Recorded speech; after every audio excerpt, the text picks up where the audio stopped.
Hello, beautiful women.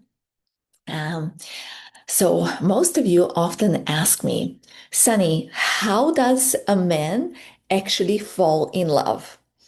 And most women think it's chemistry or compatibility or finding the right person. But after years of coaching women, I've noticed something different.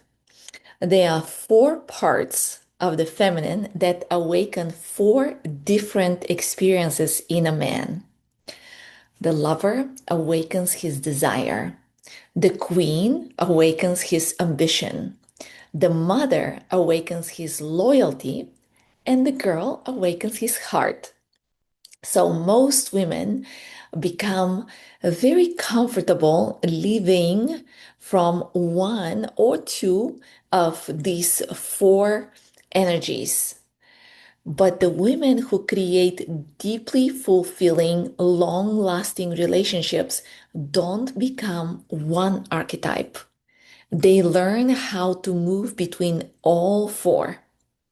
And that's what this series is all about. Okay. So let me admit there are people that are trying to enter live, and then we will continue. Welcome, welcome. Yes, welcome here. Let me see. Very good, very good. So, welcome, ladies. Uh, if you're joining me, hello. If you're joining me live, say hello in the chat. Tell me where you're joining from. I want to hear these beautiful places. We have Germany, we have Hawaii. Oh my God, oh my God. Where are my US ladies too? Or at least you, yes, yes. And you've been here, if you have been here for the whole series, I would love to know, put it in the chat, which archetype has impacted you the most so far? Was it the girl, the lover, the queen, something that you learned about yourself that you didn't know? Yeah, the lover. Oh, I love this. I love this. Welcome, welcome, everybody. So the question is, which archetype have impacted you the most and why? Let me see. Very, very good. I hear you, Kristen. Welcome, welcome. Mhm. Keep keep entering. I see you. I love Anna Maria, the moment Florida. Oh, okay, okay, with family. So fitting it's the mom today. Yes, yes, I hear you. Yes, girls. So where are you now? And which archetype so far has impacted you the most? Okay. And for those of you, let me see the view we want. Mhm. The girls are doing very good. Okay, okay. And for those of you who are new, and I'm watching the recording possibly. My name is Sunny. I am a feminine embodiment and relationship coach. And throughout the last several weeks, we have been exploring what I call the four feminine archetypes. Not personality types, not boxes to fit you in. They are four energies that every woman already has inside her. Let me enter everybody. Let me get everybody in. Very good. There are four energies that every woman already has inside her. And to simplify things, we call them the girl, the lover, the queen, and today is the mother. This is actually our final workshop in the series, okay? So, as you are here, and many of you have done this with me already, and for those new, if this is the first time you're finding me, I highly recommend taking the Feminine Archetypes quiz afterwards. It will be in the links. It just takes a couple of minutes and it helps you discover which archetype you are naturally leading with right now. And because this series has brought so many incredible conversations, I'm also offering a very special session for $27 that is called the Masculine Match. And in it, we look at your quiz results, discover which feminine energies are strongest, which ones you want more of, and what type of masculine energy naturally complements you. So it's my favorite conversation. And I know all of you actually that are live here have done this one plus more. So let's get things started. Very good. Very good, ladies. Welcome.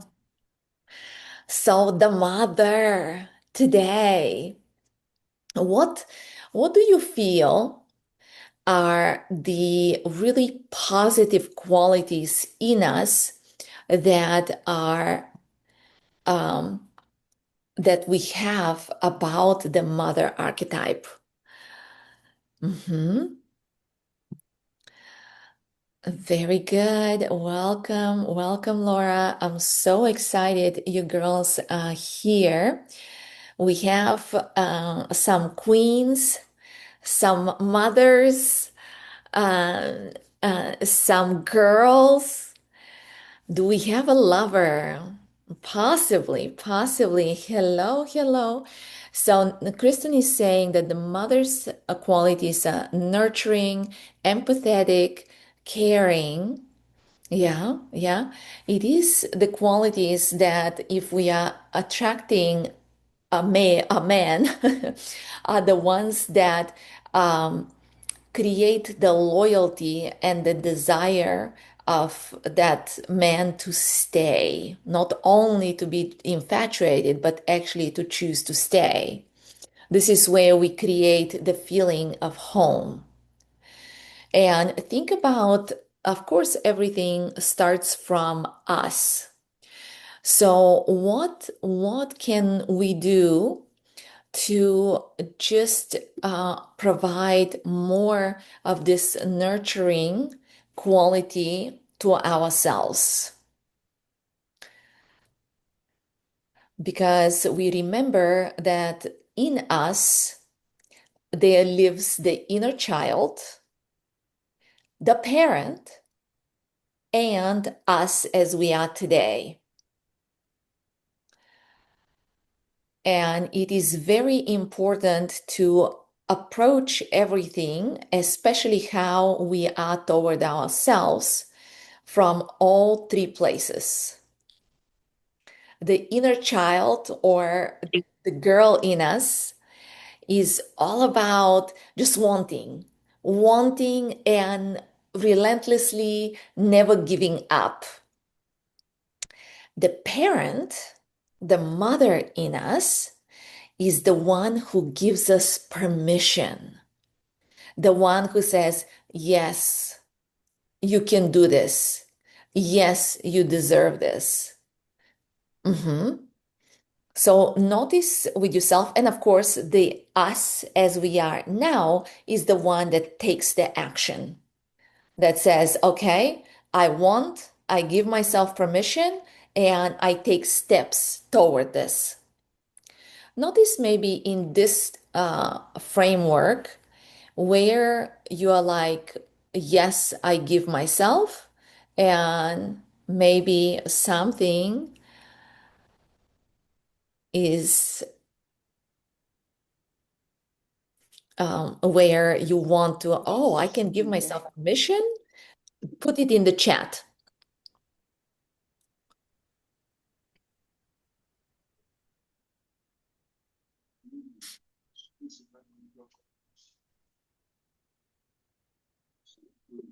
Mhm.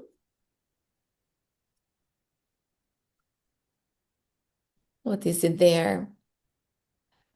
That I can give myself permission to be happy. Oh, I love this. I love this. To put my needs first. Yes, yeah. And Amy, I loved your comment about the mother being selfless caring, giving, and organized, taking charge. Yes, yes. Um, Giving us permission to rest and to play. Ah, very good. Yes, yes, Laura. Excellent. So these are all very, very beautiful qualities of the mother. Let's think about now, do we, for me, I definitely feel like at some point both were a bit stifled, like just asking, just giving myself permission, that girl quality, not the permission, but just asking for better, asking for more. I kind of knew deep down that I have it in me, but I was afraid to ask. And then, of course, giving myself permission, oh my God, that was probably most difficult, like to say, you deserve it. This is your right. Go and buy yourself something. Because I remember, like, when I was younger, my mom will only buy herself something or buy me something if she also buys herself. Like it was always somehow conditional. So think about that permission aspect. Where are you possibly not giving yourself permission? Put it in the chat if it's coming up.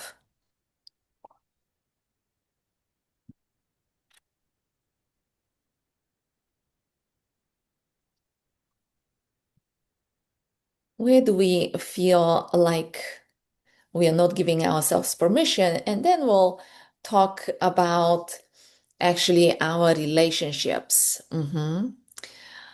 To enjoy the boundaries I set. Oh, I love this.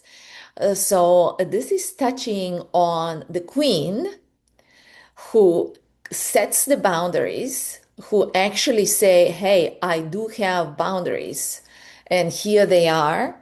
And I am not defending them. I'm not fighting. Remember how we learned last week? I just state my boundaries because they're coming from a deep place of self-value. But then I love this because enjoying the boundaries, Amy, this is very um, interesting because often when we put boundaries, we there is this like feeling not comfortable, definitely not enjoying. While this is a very good thing when we say, I enjoy, I give myself full permission to have boundaries and to express them and to follow them. So very, very good. Mhm. So let's think about relationships now. Think about the relationships that you have had.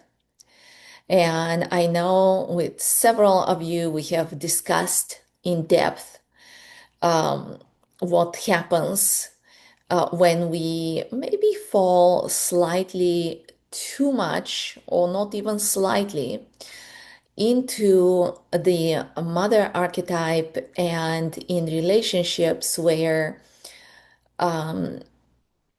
we start basically the mother, we give and support and create this safe space for everyone, but we don't create it for ourselves. Or, like we talked even last week and the weeks before, we give, and we are afraid, or we cannot, or it feels very uncomfortable to receive.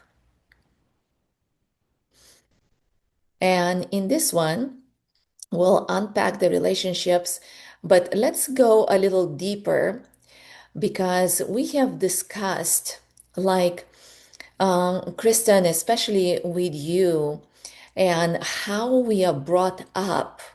And many women are brought up with these selfless mothers. They are so giving and they put so much into their children that they start disappearing themselves. They are always back there. And guess what? We know that um, our mothers, our number one example of what a woman should be. And we see how our moms completely forget themselves, completely become the martyr, completely become the just giving, and maybe they're giving up their careers, maybe they're giving up their enjoyment of life, maybe they fall so much into the mother role that they forget to be a lover and a girl and a queen as well. So does anybody want to speak briefly on this, how you have been brought up, or if this is bringing up some things that you are now, oh yeah, my mom used to do this, or I have seen this a lot in the feminine.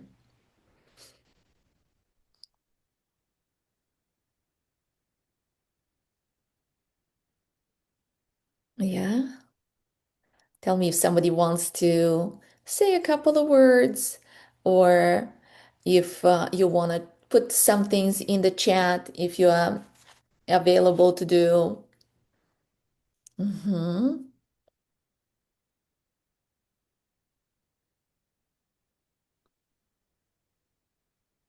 Yeah, I see, Kristen. Yes, you're trying to, Amy. I gave up my career when my child was injured under the care of our nanny. Oh, goodness gracious. Oh, that's so heavy, and so much guilt is possibly attached to that as well. Yes, I hear you. I hear you. Yes. Oof. So, what has helped you, Amy, work through this? Do you still feel the pain? The pain never disappears, but there is a difference between a little left scar and something that is still very aware and very awake in our mind and heart. What do you think?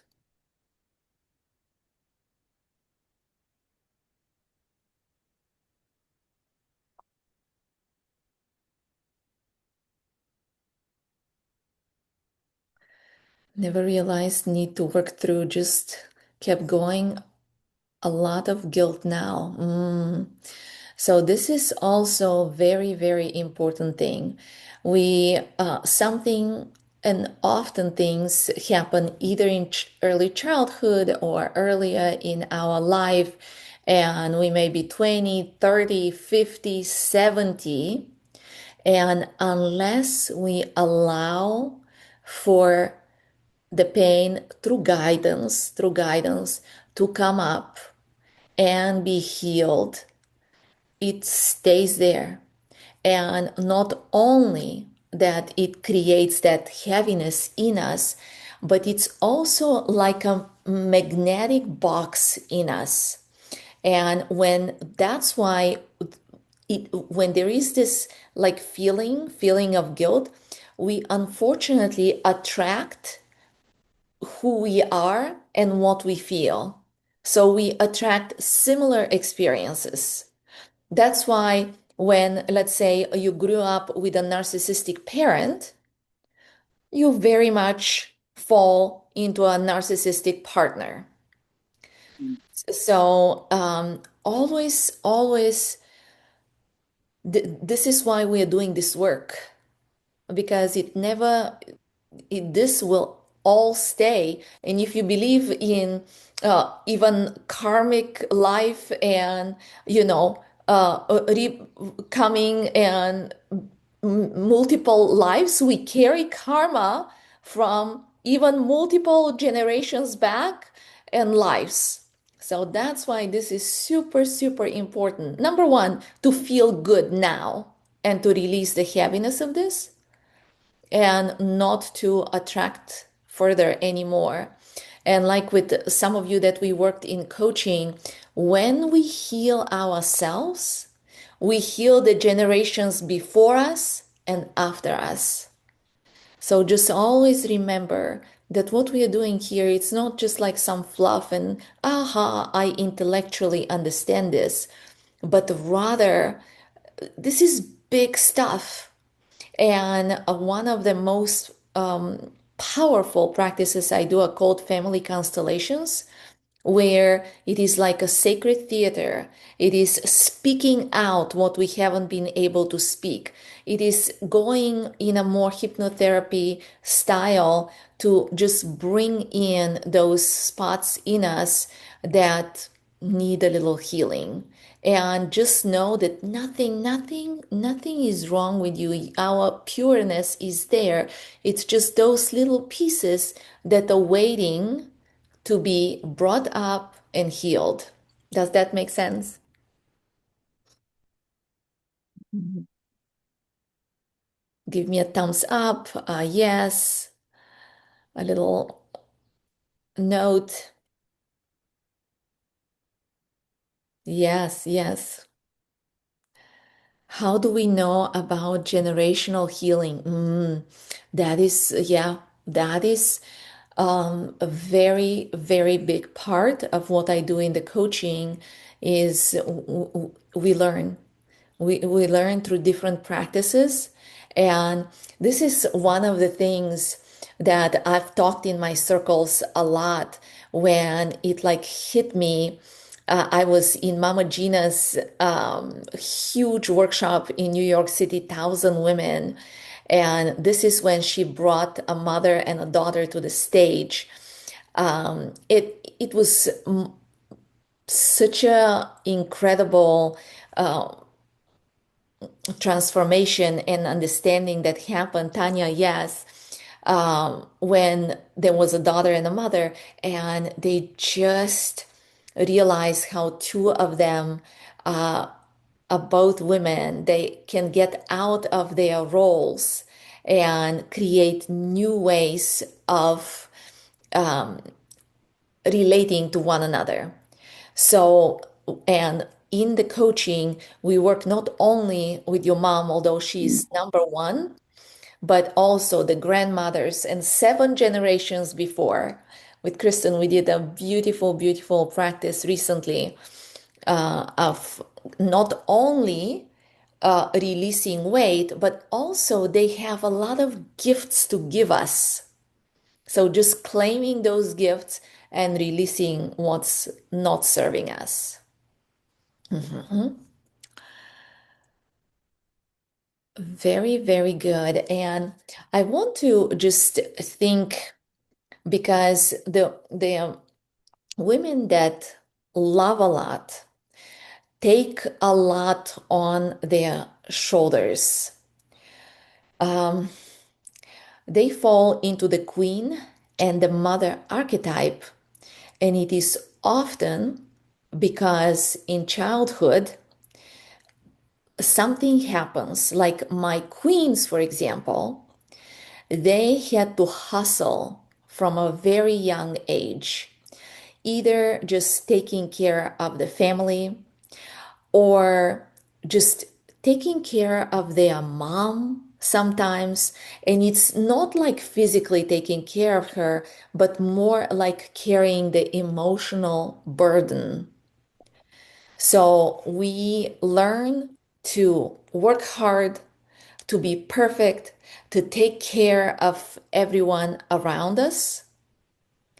And we lose the ability to mother ourselves, to be gentle and kind and loving to ourselves.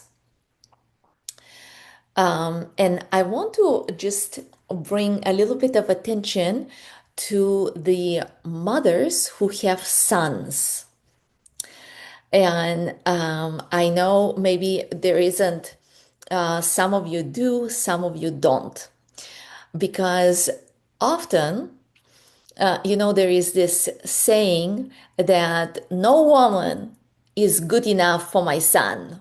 My son is this perfect boy that will always be a boy, that will always be uh, my son, and that I have nurtured for so long. And I was just talking to a gal this Monday evening, and she's like, "Oh, my son is 12 and she's divorced. So, when he goes to his dad, I call him every day. And there is this like over nurturing that I'm feeling.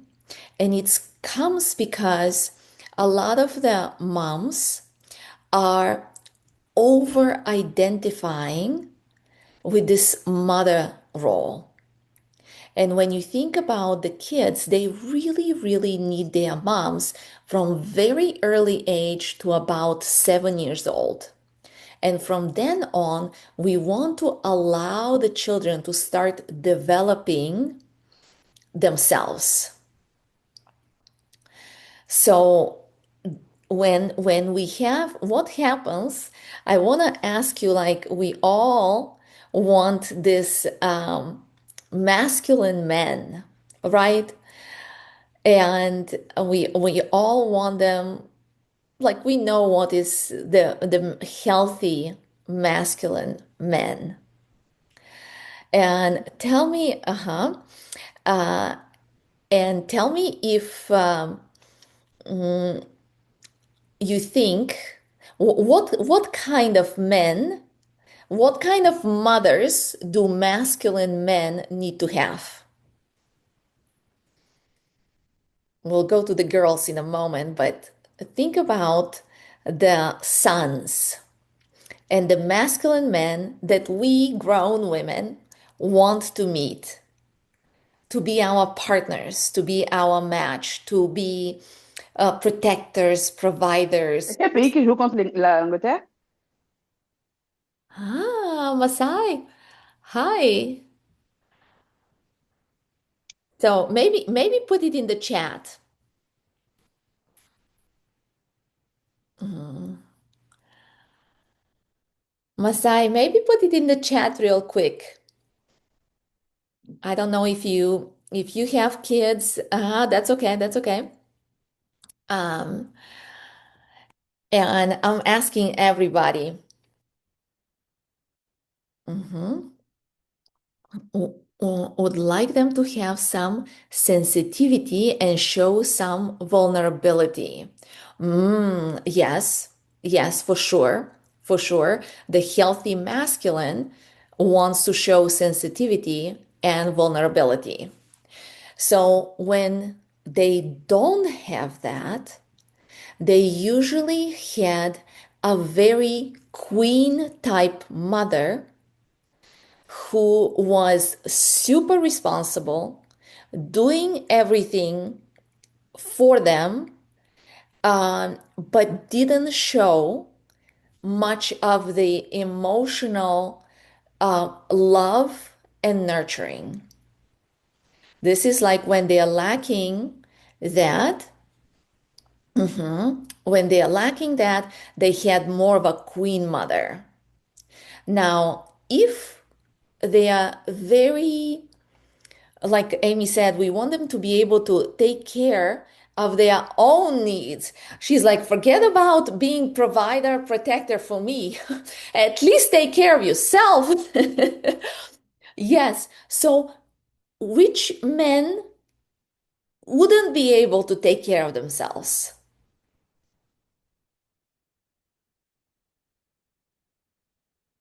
Okay, love. Okay. Which men wouldn't be able to take care of themselves? The ones that had an overbearing mother. right? So, they were mothered too much. Yes, absolutely. Absolutely. So that's why we are, and the same thing for the women. For the women, if they had a very strong queen mother, they just are not able to take care, to use their intuition, to really be able to create boundaries for themselves, to know for themselves what is best for them if they were constantly told what to do. If they had an overbearing mother, they wouldn't be able to really, they'll be more girlish, very naive. If they had a mother who was more like a martyr, right, always in the victim mode, they will never be able to receive all the goodness that is there from life, from men, from everything.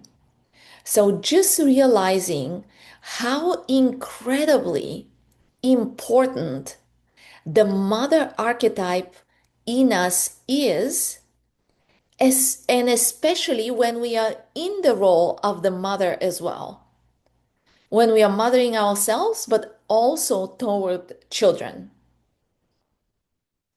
right? Let me see. And then one more thing that we haven't addressed yet is the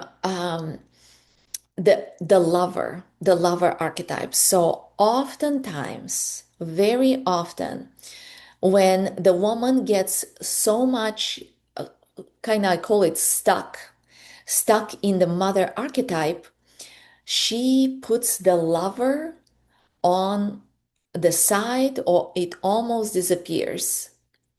So when there is no aliveness, the aliveness of the girl archetype and the sensuality of the lover archetype, the mother archetype becomes so dry to herself, so dry for her partner.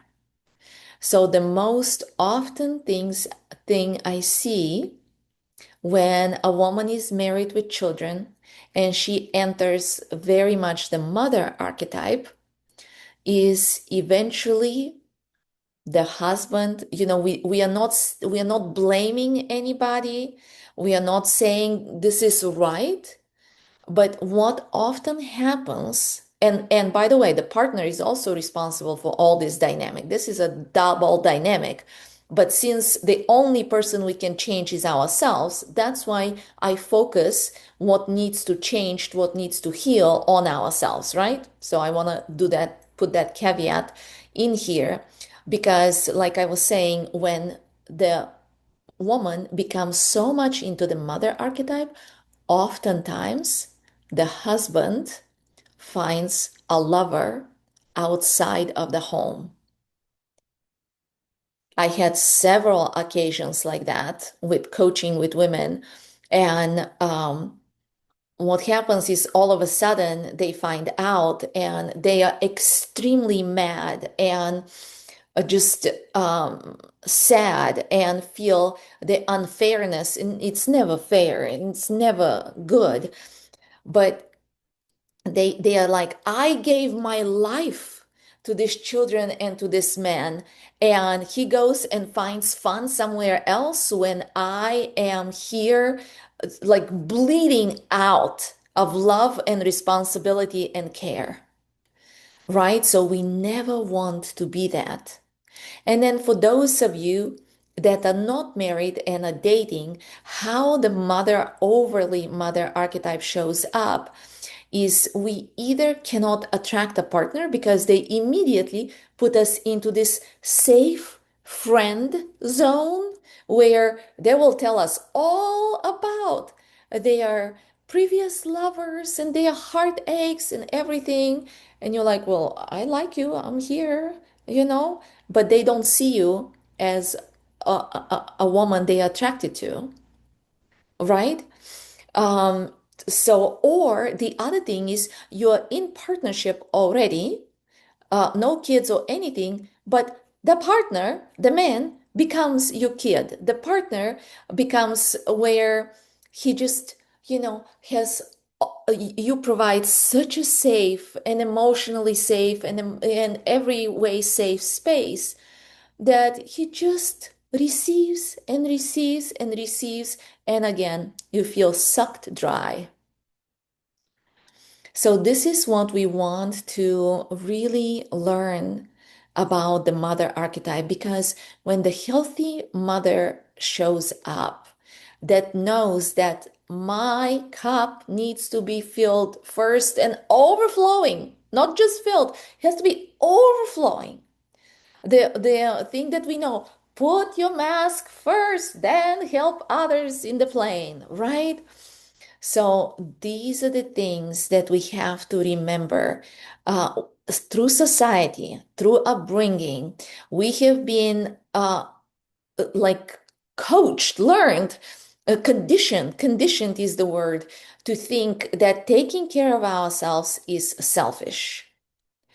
Um, that a mother often like oh there is this pride and there is this like my kids are number one, and I say yes, they are very important, but they are counting on you, and if you are empty there is nowhere to give from.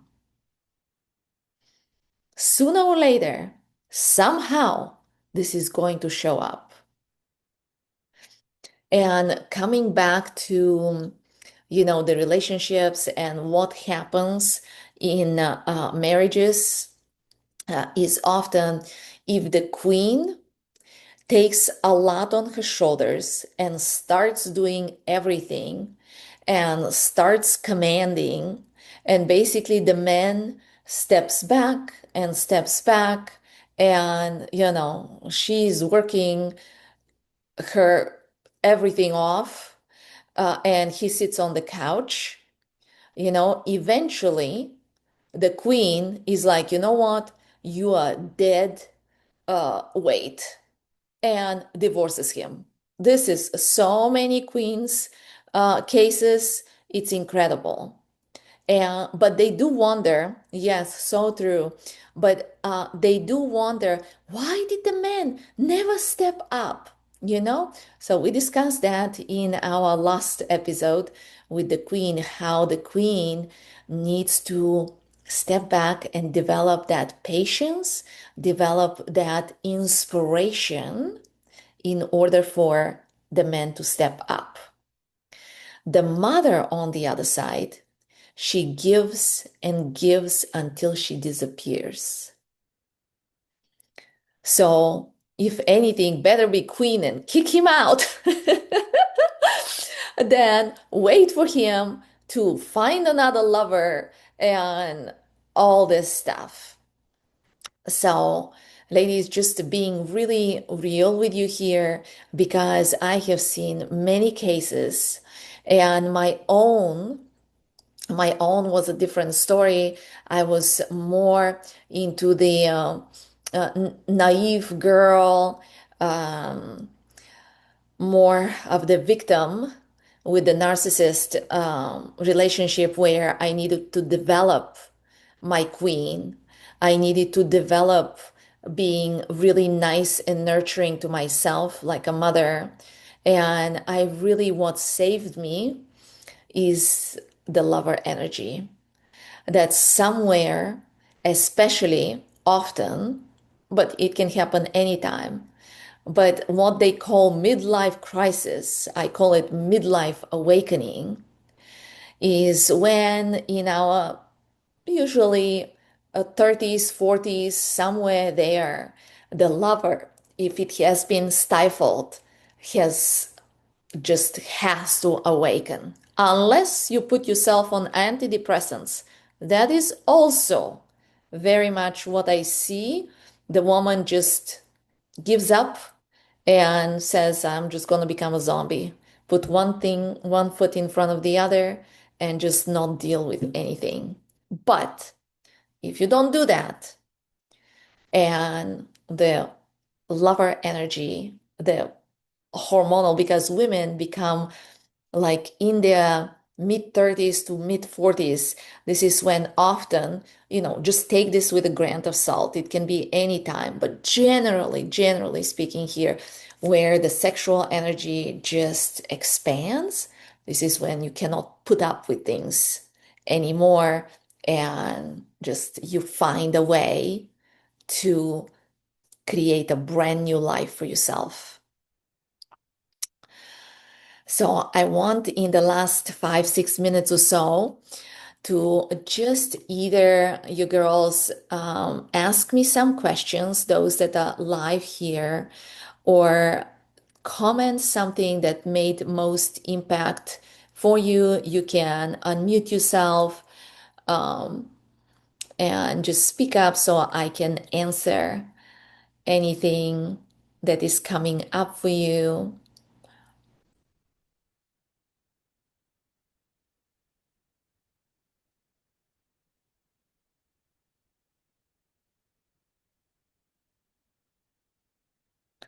Let me see.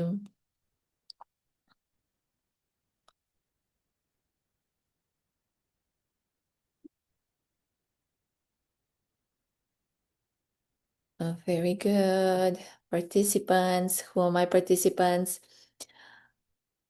Very good. Tanya, if something is coming up for you, Masai, Kristen, Amy, tell me. And you can, I loved about making sure the cup is overflowing and not just full. Oh, yes. Very, very important. Very important. Because, another thing that I learned from Mama Gina and from actually Christiane Northrup, who is an incredible, she's older now in her 70s, but was a OBGYN for 20 years and then an amazing author. Amy, I see your message, I'll address it in a second. And she says, um, just our capacity to receive pleasure is unlimited. The body's capacity to go through pain is limited because it either the body, like when we give birth or when we're experiencing any kind of pain, we start receiving the pleasure hormones or we pass out in some significant pain. As far as pleasure, it is unlimited. So always remember that receiving is our birthright, that it is what we are made to be. And a woman, we receive that little and we give that much, we get inspired. So just allow yourself with my partner, for example, just I allow him to give me something, and then I'm just so happy he received tenfold. So he wants to give me, and it's like this exchange, beautiful exchange that happens. Yes. So, Amy, I found my boundaries after last week's session. Your impact seems to take a couple of days to set in, but very helpful. Oh my God. Yes, yes. Re-listen and re-watch all of them. You will hear so many other things. As far as the mother, I guess I have to work to get rid of guilt. I didn't realize impacts me so many years after. Oh, very, very much so. Very much so. So remember that I have at the very least the $27 session. Usually the sessions are 175. This one is special for those that are taking the quiz and participating in this. We discover a lot can be done in one session. And of course, we can discuss more about mentorship there because, it is one thing to now it's a little light bulb and it said, oh, I realize. But between realizing and actually being able to truly get that pain out in the surface, allow it space, that it deserves because it's calling your name. It's calling your name. Arrive in the surface and then process through it, heal it, release it, and put love in its place. That takes time. That takes a little bit of work, and it just allows us. Life is so, so, so much better and lighter when we do this. And you have this one precious life. Is there anything more important than feeling good?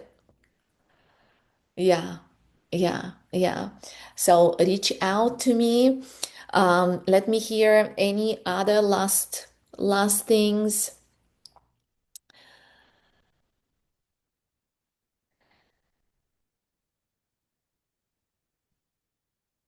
Anything?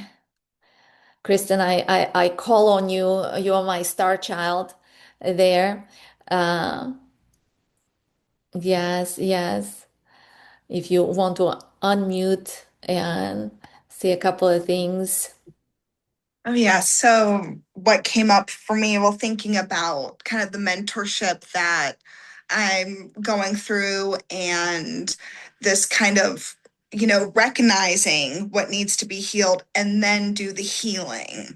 And I think that's the best part is, yeah, kind of you can have the awareness, but we actually work through that and heal through our practices that we do each month and just daily communication.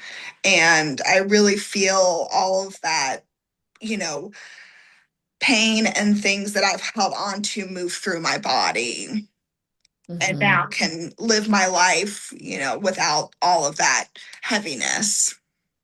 Yeah, yeah, yeah. Oh, I love this so much. And I have gone through the same things myself. And, like we go through more intense periods of healing, then there is integration, then we're learning continuously, continuously.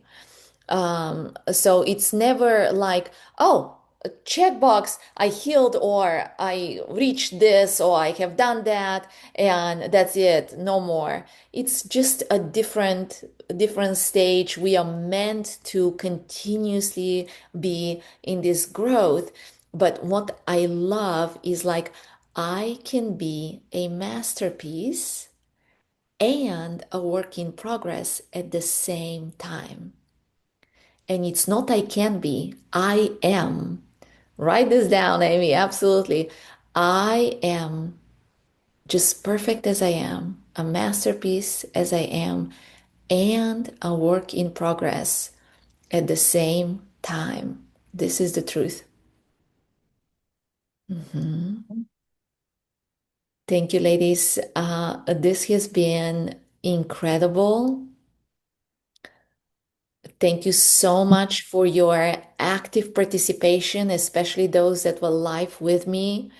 Um, this is where you get the most benefit and also support the whole process. So I am so grateful for you. Feel free to reach out. And yes, thank you. Thank you. Thank you, Sunny. You have helped immensely, helpful and inspiring. Yes, yes. And I feed off of you. So beautiful, beautiful exchange of energy. Okay, okay. Have a fabulous day and week and stay in touch. I will make sure all of you are in the Women's Wisdom Circle as well, because I will be posting some things as I'm traveling as well. So we'll stay in touch.